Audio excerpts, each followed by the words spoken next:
Are you lacking the strength needed to send harder boulders?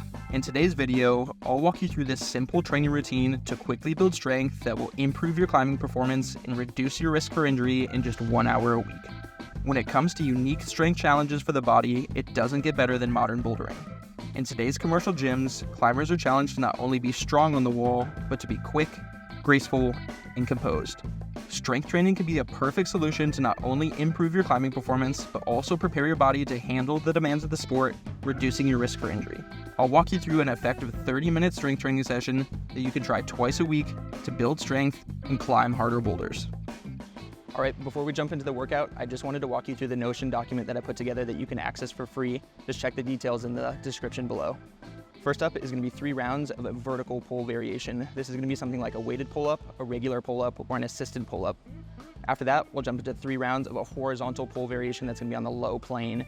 So this is something like a single arm tripod row or a low cable row, depending on what you have access to. After that, we'll hit the final kind of pull plane here, which is going to be a horizontal high pull. So something like a TRX row or a ring row or an inverted barbell row. After that, we'll go ahead and do our horizontal push, something like a deficit push-up for a deeper range of motion, a regular push-up, or a bench push-up if you need to scale things back a little bit. Finally, we'll have our vertical push. This is going to be a single arm dumbbell press, one of my favorite ones to train. And then lastly, before we wrap things up, we'll hit a little bit of core going through a full range of motion, and then 2 static holds, one from the front and one from the side. Let's go ahead and jump into it. All right, before we jump into weighted pull-ups, it's important to think about the strategy that we're going to take for our warm-up to set ourselves up for success in the main bulk of the workout. We want to do a warm-up that is not only preparing us for the work ahead, but is saving resources for the work that actually matters. So for these weighted pull-ups, I'm going to do a few pull-ups beforehand in order to warm myself up at lighter loads, maybe a few more reps, and then take a little bit of a rest before my first working set, the one that matters the most. So let's go ahead and jump into it.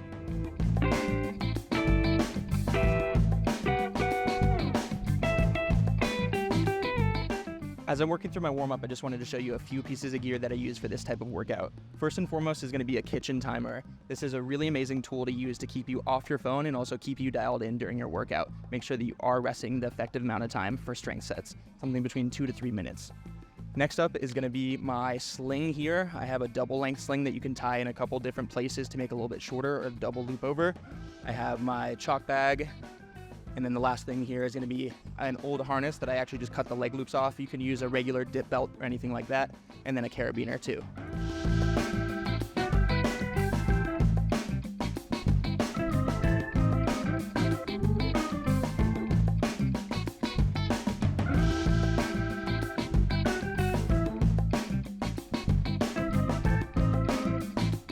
All right, I just wanted to explain a little bit again what I'm doing in the warm-up here. So I started with a few higher reps at much lower intensity earlier on just to get the movement pattern down, and now I'm slowly building up to my working weight, which for today is going to be this 45-pound plate.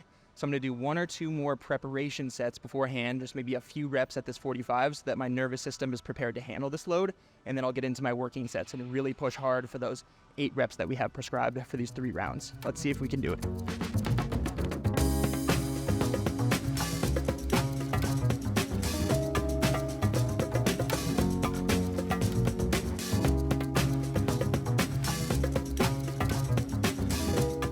All right, now that I feel like I warmed up while saving a good bit of energy, I'm going to take a little bit of rest now, about 2 minutes before my first working set of the day.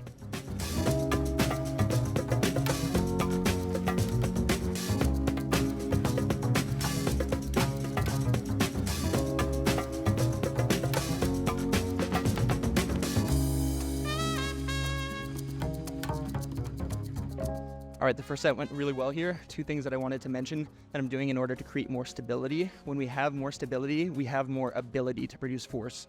So 2 things I'm thinking about is taking a false grip on the bar. Instead of having my wrists down like this, they're slightly rotated over the bar. This is helping me get a little bit more activation out of my forearms. And then additionally, I am keeping a pretty tight core to keep the weight from swinging underneath me. This is gonna allow me to get more out of the movement when I'm pulling to force my body up above the bar rather than having to deal with any of the momentum underneath me that's traveling in the wrong direction. So if I can keep that weight nice and stiff underneath me like it's a part of my body, it's going to make the pulling above the bar easier as we're kind of one unit together rather than me needing to correct the momentum of weight that's kind of dangling or swinging below. Let's go ahead and jump into the next 2 working sets.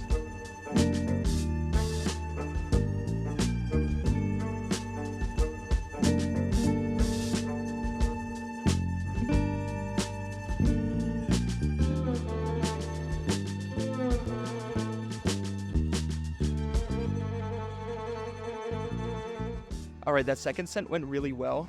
I started to slow down around the final 2 reps, which is a great sign that I loaded effectively for this.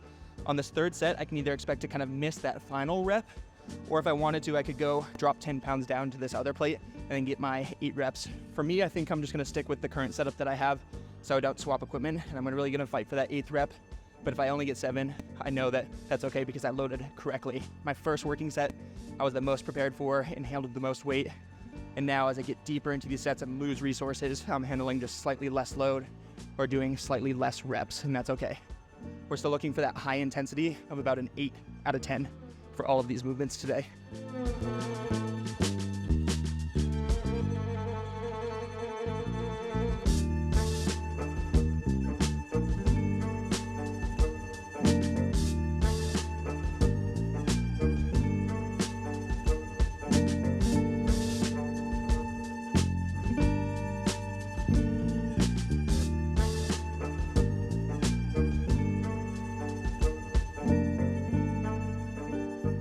All right, the final set of weighted pull-ups went really well. We did only get 7 reps instead of 8, and I think that's a good sign that we did load really effectively for this exercise.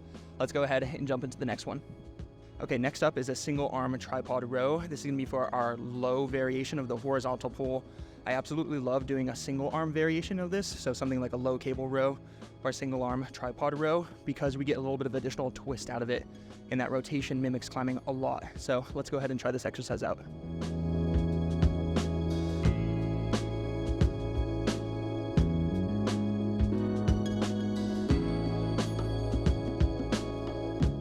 All right, so a quick walkthrough of this movement. I'm using my right hand here for stability, and I want to try to keep a flat back if possible and really load the weight into my hamstrings. I shouldn't have much weight loaded into my low back or hamstrings. Should mainly be on the supporting hand in my lat, the hand that's really handling the weight.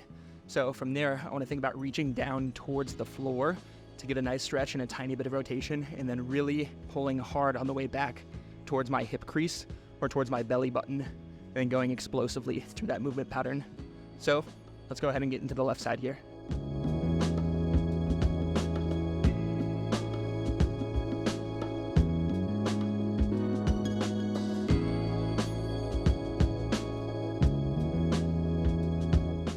Okay, that's it for our single arm tripod rows. Let's go ahead and jump into our final pull variation of the workout before we do some pressing and pushing.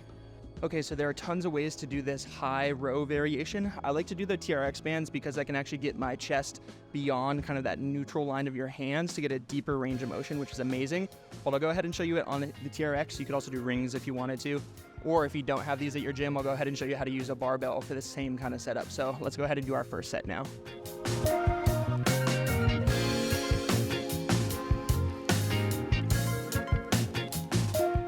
To make this movement pattern easier, you can basically bring your feet closer underneath you to stand in a more upright angle.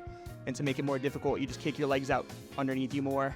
If you're feeling really advanced on this one, you could even elevate your feet off the ground to put you in kind of a decline position, or you could start loading weights onto your chest as well. But for the most part, I'd say just go for slightly higher reps and longer duration holds. Could be a great strategy, especially if you're already doing a lot of weighted compound movements otherwise. Let's go ahead and jump into the barbell variation of this movement. Okay, same thing over here compared to the TRX bands, except for we just have a slightly reduced range of motion. As we get close to this bar, it's gonna touch us in the chest rather than being able to pass beyond it. So if you only have the barbell, great idea. I'd say if you have the rings or a TRX band, probably the better option here, but this will work just as well. Let's go ahead and try a set.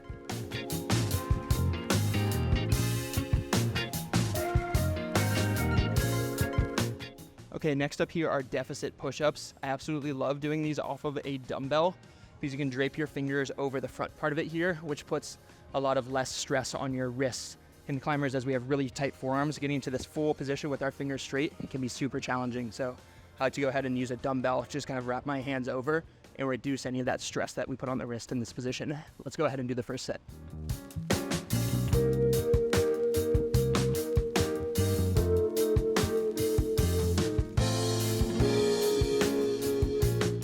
Okay, last main strength exercise is gonna be our vertical pressing. So this is gonna be a single arm dumbbell press. I love to hold on to the rig for stability in this movement and really brace my core so that balance isn't a limiting factor here, and I can really just focus on driving hard through a full range of motion with the single arm.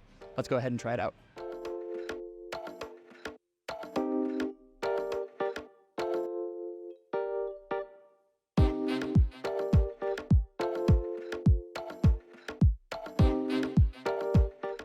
All right, so we're almost done with this session.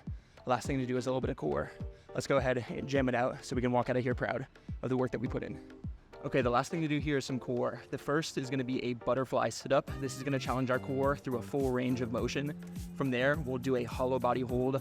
I love this one because it's such a good capacity builder for the muscles that we use to create tension on the wall. So anytime we're climbing steep overhung terrain, these muscles are the ones that are firing in order to connect our lower body to our upper body, basically our fingertips to our toes. And then from there, we're gonna do another similar exercise that is also great for body tension. This is gonna challenge the muscles on the sides of our core, our obliques, as well as the muscles on the insides of our legs, ones that we use all the time to create tension with our feet on the wall. So let's go ahead and jump into it.